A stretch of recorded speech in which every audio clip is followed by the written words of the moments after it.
Welcome to Frenchy Tales. Learn French with wonderful stories. Partie 1. Bonjour, je m'appelle Alain. Je suis étudiant en français. C'est mon histoire. J'ai envie de vous raconter ma vie à Paris. Je veux vous parler de mon passionnant professeur. Vous pouvez lire mon histoire. Vous pouvez apprendre le français avec moi. C'est une belle journée de printemps et je me promène au bord de la Seine. Je vois une femme assise sur un banc. Je ne la connais pas, mais elle a l'air sympathique. Je l'entends parler au téléphone en français. Je ne comprends pas grand-chose à ce qu'elle dit, mais je sais qu'elle parle couramment le français. Je veux aussi parler français, mais je suis débutant.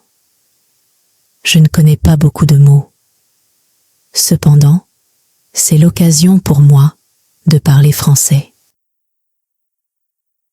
Je décide d'essayer de parler à la femme. Je dis quelques phrases dans mon français de base et elle comprend ce que je dis. Je ne connais pas beaucoup de mots et je parle lentement, mais la femme est gentille et patiente.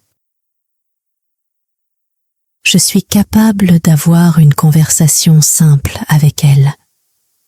Je lui dis que je veux apprendre le français. Elle est heureuse d'entendre cela et me dit qu'elle vient du Canada. Elle est en visite à Paris pour des vacances. Nous parlons pendant environ 10 minutes. Ensuite, il est temps pour moi de rentrer à la maison. Pendant que je la remercie de m'avoir parlé, elle me donne son adresse e-mail. Elle me dit que je peux lui écrire en français si je veux m'entraîner. Puis, on se dit au revoir. C'est ainsi que commence mon parcours d'apprentissage du français. Après cette rencontre, je décide de travailler davantage mon français. Je traduis des textes et regarde des films en français. Je travaille mon français pendant 2 heures presque tous les jours. En 6 mois, je suis capable de parler assez bien. C'est génial, mais je veux en savoir plus. Je décide d'aller à Paris pour étudier le français dans une école de langue là-bas. J'attends vraiment avec impatience mon premier cours. Le cours est lundi. Lors de mon premier jour d'école, je rencontre mon professeur et les autres élèves de la classe. Mon professeur est une jeune femme. Elle est très gentille. Elle demande à chacun de se présenter et de dire d'où il vient. Puis, la leçon commence. Notre professeur nous demande comment nous avons étudié le français auparavant et quelle est, selon nous, la meilleure méthode pour apprendre le français. Je dis à mon professeur que j'aime traduire des chansons et d'autres textes, mais je ne sais pas quelle est la meilleure méthode pour apprendre le français. Notre professeur dit qu'elle nous apprendra une méthode très efficace basée sur l'utilisation de la langue. Notre professeur nous dit que nous n'aurons pas à étudier et que nous n'utiliserons pas de manuel. Nous nous immergerons dans la langue. C'est génial pour moi, car je n'aime pas étudier et je n'aime pas les manuels. Ensuite, nous parlons de ce sur quoi nous devons nous concentrer lorsque nous apprenons une nouvelle langue. Notre professeur nous dit que nous avons besoin de langues pour communiquer. Les langues nous aide à exprimer des idées et à les comprendre. Ainsi, lorsque l'on apprend une nouvelle langue, la meilleure façon d'apprendre est de l'utiliser pour échanger des idées. C'est ce que nous ferons dans notre cours. La plupart du temps, nous parlerons. Vous avez beaucoup parlé lorsque vous avez appris votre langue maternelle lorsque vous étiez enfant, et vous devriez parler beaucoup lorsque vous apprenez le français à l'âge adulte. Malheureusement, de nombreux étudiants passent beaucoup de temps à mémoriser de nouveaux mots ou à apprendre des règles de grammaire. Ils n'utilisent pas le français pour parler. Ils étudient la langue, mais ne l'utilisent pas beaucoup. Bien sûr, vous devez apprendre de nouveaux mots et une nouvelle grammaire, mais vous n'êtes pas réellement obligé de les étudier. Au cours de ce cours, je vais vous montrer une manière très simple et efficace d'apprendre de nouveaux mots et de la grammaire. J'aime ce que dit notre professeur. Notre leçon continue. Nous parlons de nos passe-temps et de ce que nous faisons pendant notre temps libre. Nous parlons à deux ou avec notre professeur. C'est génial. Et nous parlons pendant toute la leçon. Je l'apprécie tellement. Je n'ai jamais autant parlé français lors d'un cours de ma vie. Je n'ai jamais appris de cette façon auparavant. Je suis heureux et j'attends avec impatience la prochaine leçon. Je vais encore à l'école mardi. Deuxième partie. Un des étudiants pose une question qui m'intéresse. Elle demande « Quelle est la meilleure façon d'apprendre de nouveaux mots ?» Notre professeur nous dit « Il y a beaucoup de choses que vous pouvez faire pour apprendre de nouveaux mots. » Je vais vous dire quelle est statistiquement la méthode la plus efficace pour apprendre de nouveaux mots. C'est la lecture. Lorsque les gens lisent, lorsqu'ils apprennent une nouvelle langue, ils apprennent 2 fois plus vite que ceux qui ne lisent pas. Il est bon de lire au moins 30 minutes chaque jour. Je veux vous montrer ce que vous devez faire si vous souhaitez tirer le meilleur parti de la lecture. Premièrement, il est très important que le livre ou le texte que vous lisez soit intéressant pour vous. Il est important que vous aimiez lire. Le livre peut être une belle histoire ou contenir des informations utiles pour votre travail ou votre passe-temps. Ne lisez pas un texte qui ne vous intéresse pas. Il est également bon de lire un texte dont vous connaissez la plupart des mots. Lorsque vous ne connaissez pas beaucoup de mots, vous pouvez être frustré. Vous voulez toujours profiter de tout ce que vous faites en utilisant le français. Il est bon de choisir un texte intéressant et également adapté à votre niveau. Lorsque vous lisez le texte et que vous voyez un mot que vous ne comprenez pas, vous obtenez un dictionnaire et vous recherchez le mot. Ensuite, vous continuez à lire. Vous n'êtes pas obligé d'écrire le mot n'importe où. Vous n'êtes pas obligé de faire une liste de nouveaux mots. Vous n'êtes pas obligé d'essayer de vous souvenir du mot. Vous vous concentrez uniquement sur la compréhension du texte. Lorsque vous comprenez clairement ce que signifie le mot, vous continuez à lire. Chaque fois qu'il y a un nouveau mot pour vous, vous faites de même. La lecture présente également un autre grand avantage.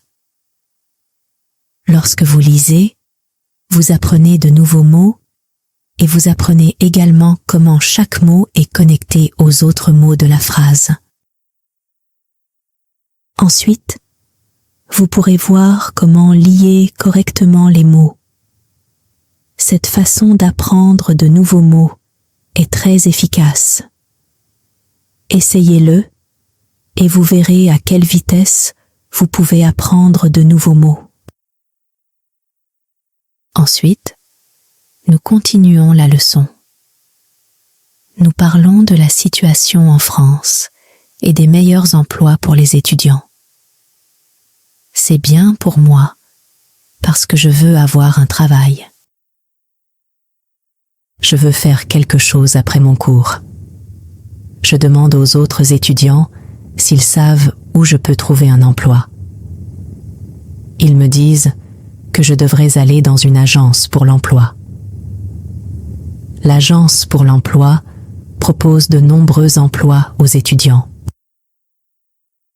C'est bien pour moi et je suis heureux de savoir où je peux trouver un emploi.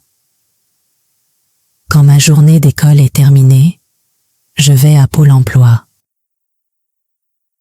Je ne sais pas quel métier je peux faire, alors je demande à la dame de Pôle emploi quel est le meilleur métier pour un étudiant. La dame me dit qu'ils ont de bons emplois pour les étudiants. Elle me dit que je peux être barista ou serveur dans un café. Je dis à la dame que je n'ai aucune expérience dans ce genre de travail. Elle me dit que mon français est assez bon pour travailler au café. La formation n'est pas difficile et j'ai plus de chances de parler français que d'être femme de ménage. Elle me dit que je peux commencer mon travail jeudi. Tout va bien pour moi. Je suis heureux d'avoir un travail où je peux pratiquer le français. Mercredi, je retourne à l'école. Il y a un élève dans la classe qui est plus silencieux que les autres élèves. Il vient du Japon. Lorsque notre professeur nous demande si nous avons des questions à lui poser, cet étudiant japonais répond qu'il a une question. Il dit qu'il a un gros problème de prononciation. Il sait que sa prononciation n'est pas très bonne, mais il ne sait pas comment l'améliorer. Il ne parle pas beaucoup parce qu'il ne veut pas que les autres écoutent sa mauvaise prononciation. Il dit lire et regarder beaucoup de films en français. Il comprend très bien, mais il souhaite aussi améliorer son expression orale. Il demande s'il pourrait faire quelque chose pour améliorer sa prononciation. Lorsque mon professeur entend cela, elle dit « D'accord, je vais vous dire quelque chose sur la prononciation et comment la pratiquer. Je vais également vous apprendre une excellente technique qui peut vous aider tous à améliorer votre prononciation. Tout d'abord, nous devons examiner pourquoi les élèves ont des problèmes de prononciation. Quand nous parlons, nous devons bouger la bouche. Nous devons utiliser les muscles de notre bouche. Nous faisons tous cela. Le problème est que lorsque vous parlez français, vous utilisez parfois vos muscles de la même manière que vous les utiliseriez dans votre langue maternelle. Votre prononciation est alors différente de celle des locuteurs natifs. Cela arrive à de nombreux étudiants qui apprennent le français. Presque tout le monde a une prononciation un peu différente de celle qu'il devrait avoir. En fait, ce n'est pas un gros problème, car généralement, les gens comprennent ce que vous voulez dire, même si votre prononciation n'est pas parfaite. Cependant, vous pouvez travailler votre prononciation et l'améliorer. Il existe une excellente technique qui peut vous aider beaucoup. Le nom de cette technique est l'ombrage. La technique est très simple. Lorsque vous effectuez du shadowing, vous copiez simplement le son que vous entendez immédiatement après l'avoir entendu. Lorsque les enfants apprennent leur langue maternelle, ils l'apprennent en la copiant. Ils copient encore et encore après leurs parents jusqu'à ce que leur prononciation soit parfaite. Vous pouvez apprendre la prononciation française de la même manière. Voici ce que vous pouvez faire. Prendre un enregistrement vidéo ou audio qui n'est pas très rapide et que vous comprenez très bien. Vous écoutez et vous copiez ce que vous entendez lorsque vous l'entendez. C'est tout. Ensuite, notre professeur va sur www.youtube.com et recherche la technique d'observation. Elle trouve une bonne vidéo où la technique d'ombrage est bien démontrée. Nous regardons la vidéo, puis nous essayons tous de faire du shadowing pendant environ 3 minutes. Alors notre professeur nous dit « L'observation est également une bonne chose lorsque vous préparez une présentation ou un discours. » Vous pouvez trouver une vidéo ou un audio lié à votre sujet et pratiquer l'observation. Cela vous aidera à améliorer votre prononciation et à devenir plus à l'aise pour parler. Si vous pratiquez l'observation tous les jours, même pendant quelques minutes seulement, vous remarquerez une grande amélioration de votre prononciation au fil du temps. Je pense que c'est un excellent conseil. Je décide d'essayer le shadowing lorsque je regarde des vidéos françaises à la maison. Après le cours, je remercie mon professeur et rentre chez moi pour m'entraîner. Jeudi est mon premier jour à mon nouveau travail dans un café. Je suis excitée, mais aussi un peu nerveux.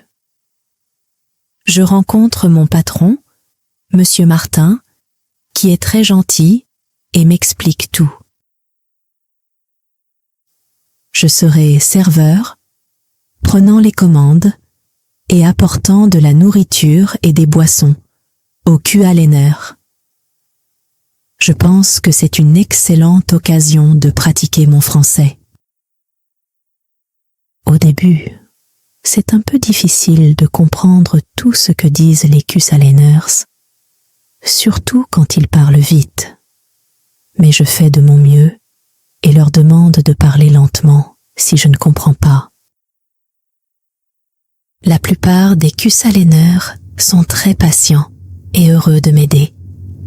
Au fil de la journée, je me sens plus à l'aise et je commence à apprécier mon travail. Le soir, je me sens fatigué, mais heureux. Je pense que travailler dans un café m'aidera vraiment à améliorer mon français. Le vendredi, je vais à l'école et je retrouve mes amis du cours de français.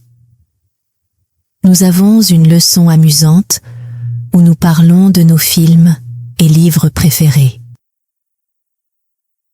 Après le cours, je demande à certains de mes camarades de classe s'ils souhaitent aller prendre un café avec moi. Ils sont d'accord et nous allons dans un café voisin. Nous parlons de nos expériences à Paris et partageons des conseils pour apprendre le français. Je découvre que 2 de mes camarades de classe, Anna et Roberto, travaillent également à temps partiel dans des cafés. Nous rions et partageons des histoires sur notre travail. C'est bien d'avoir des amis qui comprennent ce que signifie apprendre une nouvelle langue et vivre dans un pays étranger. Nous décidons de nous retrouver tous les vendredis après les cours pour pratiquer le français ensemble et nous amuser. Je suis heureux d'avoir de nouveaux amis et j'attends avec impatience nos rencontres. Les semaines suivantes sont très chargées. Je vais à l'école tous les matins et je travaille au café l'après-midi. Je retrouve aussi mes amis le vendredi pour pratiquer le français. Je sens que mon français s'améliore chaque jour. Je comprends mieux quand les gens me parlent et je réussis mieux à exprimer mes pensées. Un jour, notre professeure nous confie une mission spéciale. Elle nous demande de préparer une brève présentation de nos villes natales. J'ai choisi de parler de Paris, la ville que j'aime. Je passe beaucoup de temps à préparer ma présentation. J'écris ce que je veux dire et je le pratique plusieurs fois. J'utilise également la technique de l'ombrage pour améliorer ma prononciation. Quand vient le jour de la présentation, je me sens nerveux, mais j'ai aussi hâte de partager mon histoire. Je parle des beaux endroits de Paris, comme la Tour Eiffel et le musée du Louvre. Je mentionne aussi les petits cafés et boulangeries que j'adore. Mes camarades de classe écoutent attentivement et après ma présentation, ils me posent des questions. Je peux répondre à toutes leurs questions en français et je suis fière de moi. Notre professeur dit que j'ai fait un excellent travail et que mon français s'est beaucoup amélioré. Je suis heureux d'apprendre que mon travail acharné porte ses fruits. Au fil des mois, je continue d'apprendre et de grandir. J'apprécie mes cours, mon travail et mon temps avec mes amis. Mon français s'améliore chaque jour et je me sens plus en confiance pour le parler. Je me souviens du jour où j'ai rencontré la femme au bord de la Seine. Cette simple conversation a changé ma vie et m'a mis sur la voie de l'apprentissage du français. Maintenant, je parle bien français et je me suis fait de nombreux amis de différents pays.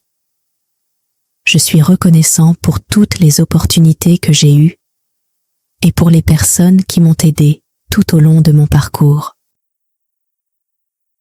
J'ai hâte de poursuivre mon voyage, d'en apprendre davantage et de vivre de nouvelles aventures dans cette belle ville de Paris.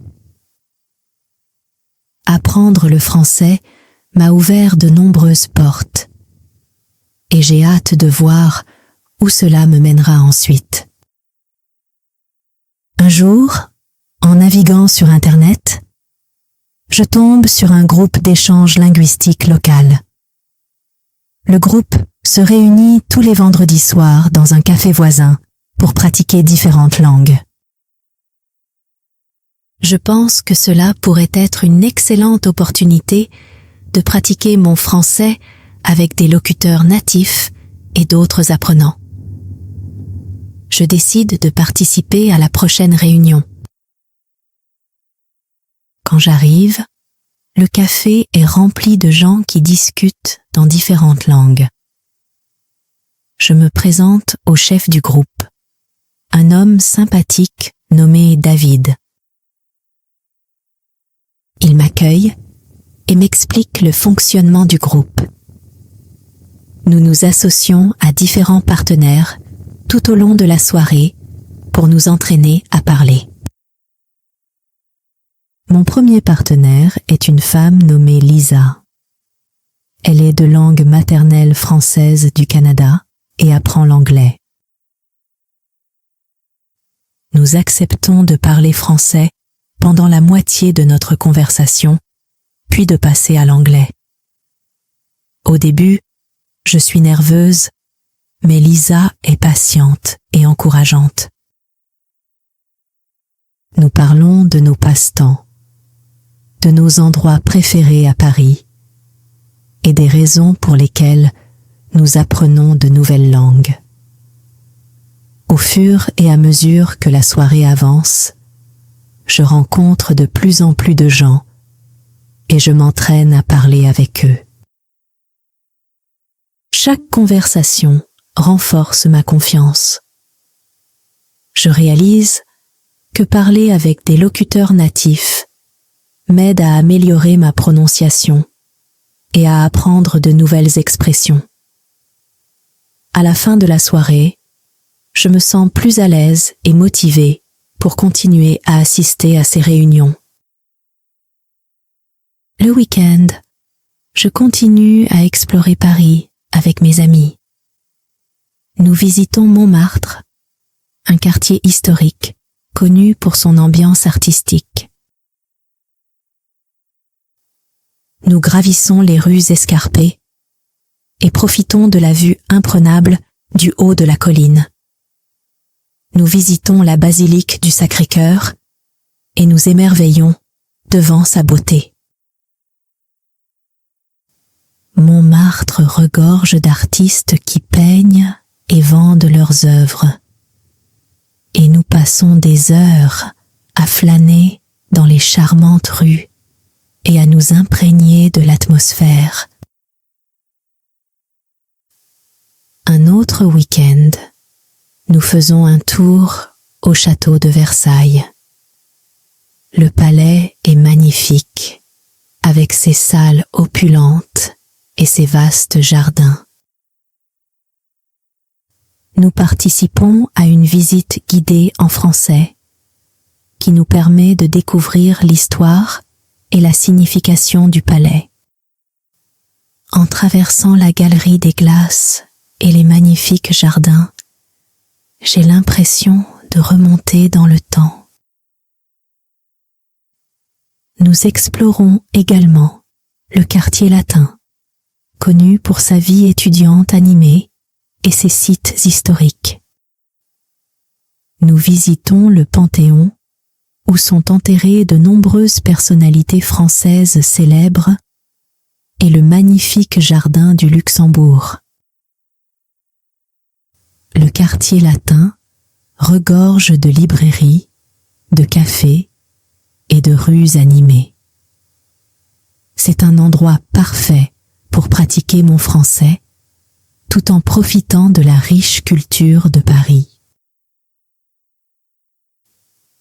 À mesure que mon français s'améliore, je commence à me sentir plus confiant dans la recherche d'un meilleur emploi.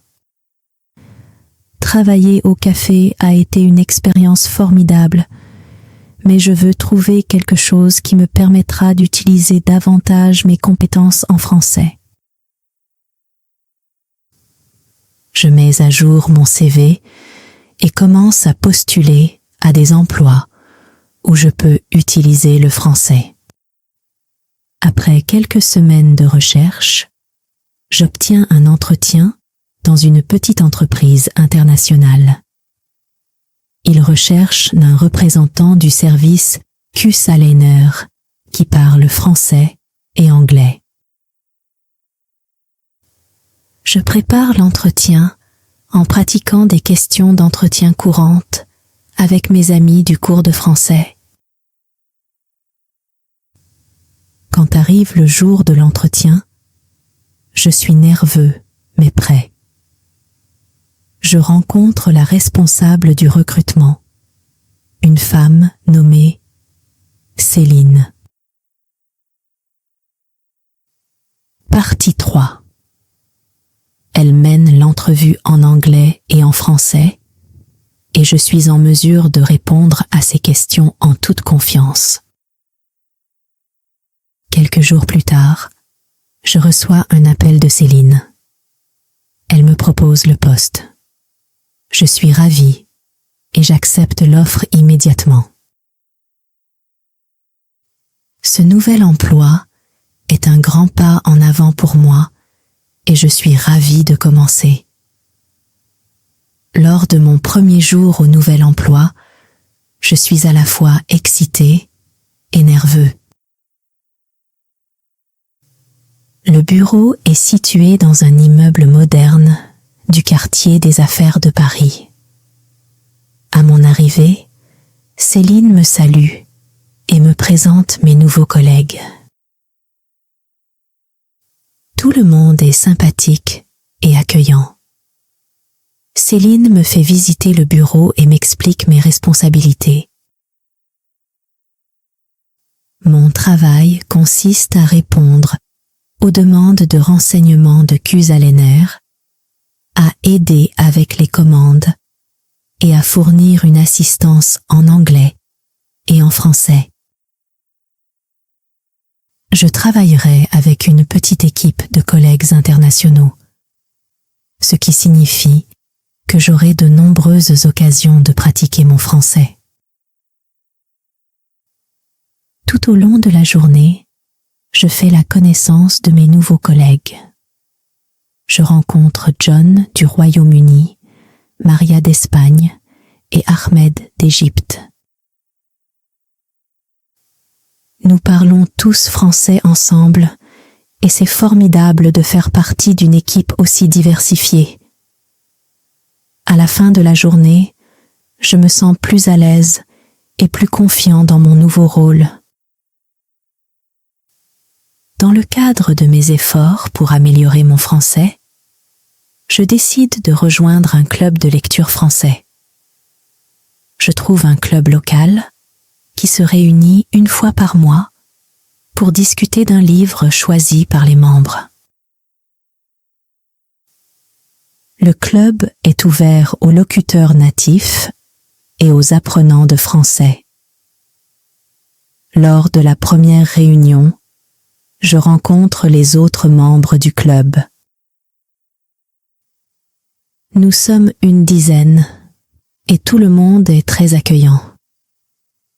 Nous nous asseyons en cercle dans un café convivial et la discussion commence.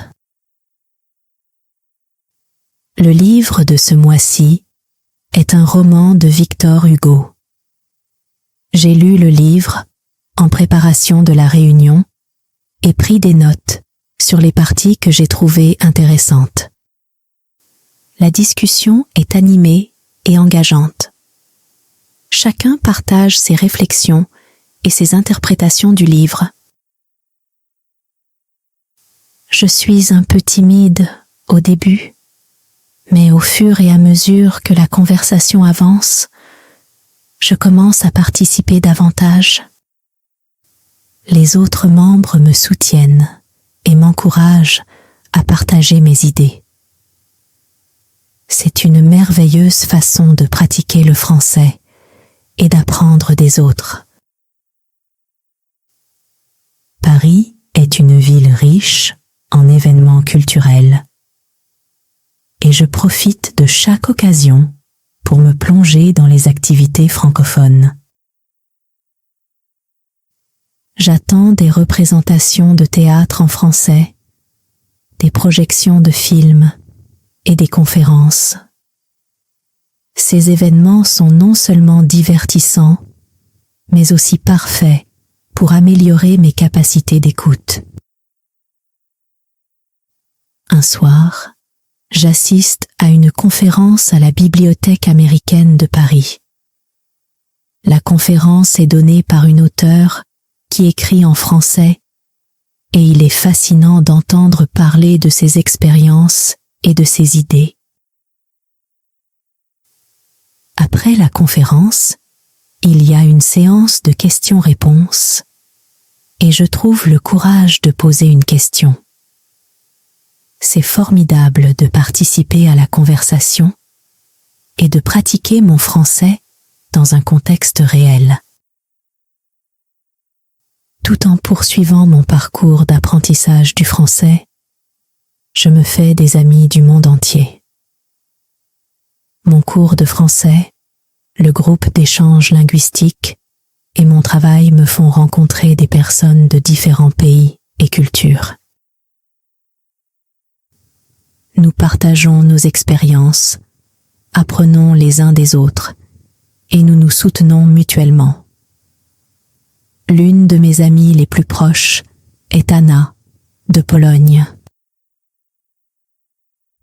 Nous étudions souvent ensemble. Nous entraidons avec le français et explorons Paris. Nous visitons des musées, participons à des événements d'échange linguistique et voyageons même dans les villes voisines le week-end. Notre amitié enrichit mon expérience et rend mon séjour à Paris encore plus agréable. Après avoir assisté à plusieurs réunions d'échange linguistique, je décide d'organiser mon propre événement. Je parle à David, le chef du groupe, et il soutient l'idée. Nous choisissons une date et un lieu, et je commence à planifier. Le jour de l'événement, je suis à la fois excité et nerveux. J'ai invité des gens de ma classe de français, mes collègues et d'autres amis que je me suis fait à Paris. Lorsque l'événement commence, le café se remplit de gens parlant différentes langues et s'amusant. Je dirige le groupe à travers quelques activités brise-glace pour aider tout le monde à se connaître. Nous nous répartissons ensuite en pairs et en petits groupes pour nous entraîner à parler.